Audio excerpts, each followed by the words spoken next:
നമ്മളൊക്കെ ആലോചിക്കാറില്ലേ നമ്മൾക്ക് എന്താണ് കിട്ടിയത് എന്ന്? പലപ്പോഴും നിരാശയൊക്കെ വരും മനുഷ്യന്. എത്ര ചോദിച്ചു എന്നിട്ടും അള്ളാഹു തരുന്നില്ല. നിരാശ എത്ര പെട്ടെന്നാണ് മനുഷ്യനെ പിടികൂടുന്നത്. ചെറിയ ചെറിയ നിരാശകളുടെ പേരില് നമ്മൾ നമ്മുടെ അനുഗ്രഹങ്ങളെ എത്ര പെട്ടെന്നാണ് മനസ്സിൽ മായ്ച്ചു കളയുന്നത്. അപ്പോഴൊക്കെ നമ്മൾ ആലോചിക്കേണ്ടത് ഒന്നും കിട്ടാതെ പോയ റസൂലിനെയാണ്.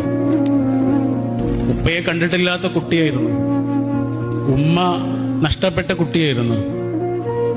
എത്ര കുറച്ച് വിഭവങ്ങൾ കൊണ്ടാണ് ജീവിച്ചത്. എത്ര അനാഥത്വവും സങ്കടങ്ങളും പേറിയ ജീവിതമാണ്. സന്തോഷങ്ങളൊക്കെ തിരിച്ചു വരികയുള്ളൂ. വറ്റിവരണ്ട ആ ജീവിതത്തില് പൂക്കളും ചെടികളൊക്കെ പിന്നീട് വിടരുകയായിരുന്നു. എന്റെ ജീവിതത്തിലും ഇങ്ങനെ സംഭവിക്കാലോ.